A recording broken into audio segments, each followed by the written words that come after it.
Sebuah perjanjian dengan jin Banaspati. Setiap 10 tahun ia mencari mangsa.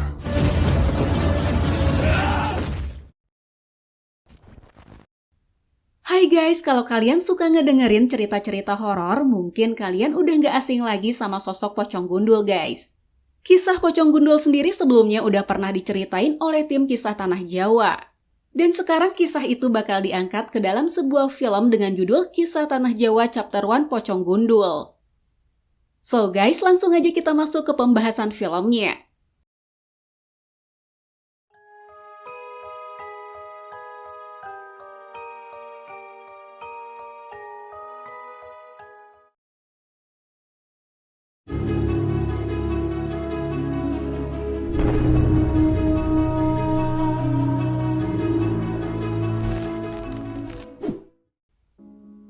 Kisah Pocong Gundul ini diangkat dari kisah retrokognisi Om Hao, yang mana kisah ini sebelumnya juga udah ditulis oleh tim KTJ ke dalam sebuah buku dengan judul yang sama.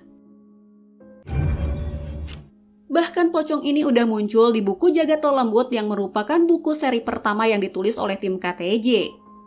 Film Kisah Tanah Jawa Pocong Gundul ini nyeritain tentang kehidupan Walisdi sejak ia masih hidup hingga ia menjelma menjadi sosok Pocong Gundul. Selain itu, kita juga bakal ikut ngerasain gimana perjalanan Om Hao dalam ngadepin teror dari Pocong Gundul ini guys.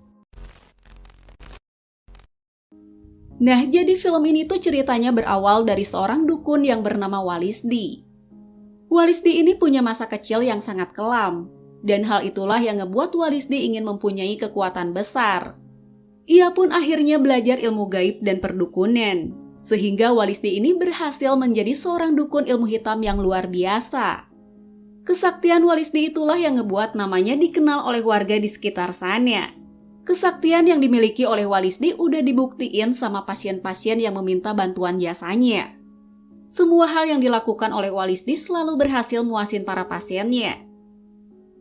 Baik itu teluh, pengasihan, pelet, dan yang lainnya guys. Nah, suatu hari Walisdi berpesan pada istrinya. Walisdi berpesan kalau ia meninggal nanti ia nggak ingin ikatan tali pocongnya dilepasin semua. Walisdi hanya ingin tali pocong bagian kepalanya aja yang dilepasin. Hal ini dilakukan karena Walisdi udah bikin sebuah perjanjian dengan sosok jin Banaspati. Dan perjanjian itulah yang ngebuat Walisdi hidup selamanya sebagai Pocong Gundul. Sebuah perjanjian dengan jin Banaspati. Yang mana sosok ini punya energi yang sangat kuat. Sehingga ia bisa berinteraksi dan juga mengganggu manusia.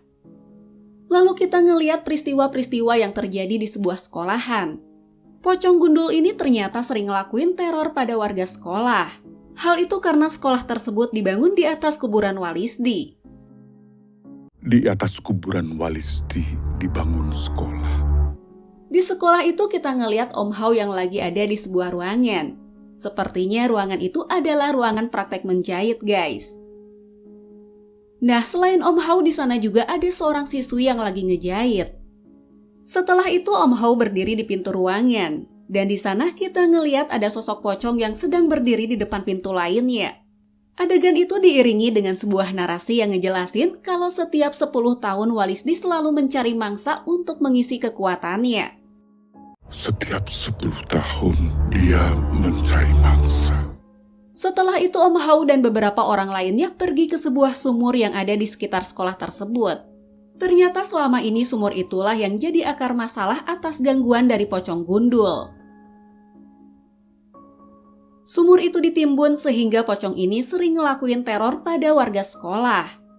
Beberapa siswa pun hilang dan mereka ditemuin udah ada di dalam sumur itu guys. Bahkan gak hanya itu aja. Banyak sekali peristiwa mengenaskan yang terjadi di sana.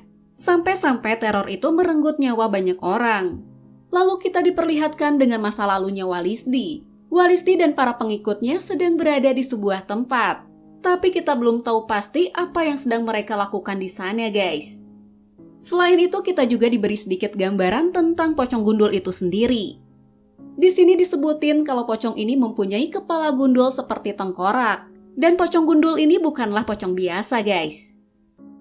Kepalanya itu loh, gundul, kayak tengkorak. Sekarang pocong itu sering meneror Om Hao. Bahkan saat Om Hao lagi ada di dalam mobil, pocong itu berdiri tepat di belakang mobilnya Om Hao. Demi menghentikan teror yang terjadi, Om Hao pun bakal ngegunain kemampuan yang dimilikinya. Om Hao bakal ngelakuin retrokognisi untuk mengetahui apa yang sebenarnya terjadi di sana. Awalnya teman Om Hao yang bernama Rida nggak setuju sama rencana Om Hao. Bahkan gak hanya Rida aja, ada seorang wanita yang nggak setuju sama rencananya Om Hao. Dan sepertinya itu adalah ibunya Om Hao, guys. Hanya aja di sini Om Hao nggak mau dengar omongan mereka. Ia tetap ngelakuin retrokognisi demi mengungkap peristiwa yang udah terjadi di masa lalu. Tapi akhirnya Rida membantu Om Hao untuk menjalankan rencananya. Dan di sanalah mereka ngalamin teror menyeramkan dari sosok pocong gundul. Nah guys, film kisah Tanah Jawa Pocong Gundul ini merupakan sebuah film horor yang diproduksi oleh MD Picture. Dan film ini digarap oleh sutradara Awi Suryadi. Yang mana Awi sendiri sebelumnya udah ngegarap beberapa film horor populer. Seperti film Danur, Asih, dan film terbarunya yaitu film KKN di Desa Penari yang menjadi film terlaris sepanjang masa, guys. Sedangkan film ini dibintangi oleh Deva Mahendra, Della Dartian, Iwaka, dan masih ada beberapa cast lainnya yang ikut bermain di film ini. Nah, selain punya cerita yang serem dan menegangkan, film ini menurutku punya premis yang cukup bagus. Premis di film ini bukan hanya nyeritain tentang pocong gundul yang meneror manusia, tapi menyajikan sejarah kehidupan yang ngebentuk sosok pocong gundul itu sendiri, guys. Selain itu, cerita di film ini juga bakal ada sedikit perubahan. Kabarnya bakal ada beberapa adegan yang ditambahkan atau justru dihilangkan. Sehingga nantinya cerita di film ini tuh nggak akan sama persis dengan cerita yang ada di bukunya. Dan sepertinya kisah hidup Walisdi yang kelam yang bakal dirubah atau justru nggak dimasukin di film ini, guys. Nah guys, itulah tadi pembahasan dari film Kisah Tanah Jawa Chapter 1 Pocong Gundul. Dan film ini bakal tayang di bioskop pada tanggal 21 September 2023 ini, guys. So, sampai di sini dulu video kita kali ini dan sampai ketemu lagi di video selanjutnya ya guys. Bye-bye!